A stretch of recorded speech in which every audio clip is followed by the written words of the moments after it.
လူပွဲကြီးစားပါပြီ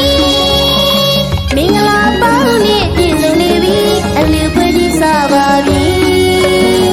သက်တည်းပေါင်းနဲ့ခံရမှာပြီအလူပွဲကြီးစားပါပြီ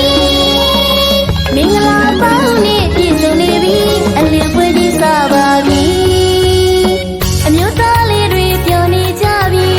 အမျိုးသမီးလေးတွေပြောနေကြပြီလူကြီးလူငယ်အားလုံးတရွာလုံးရမဆုံးပါပြီမမဆုံးပါ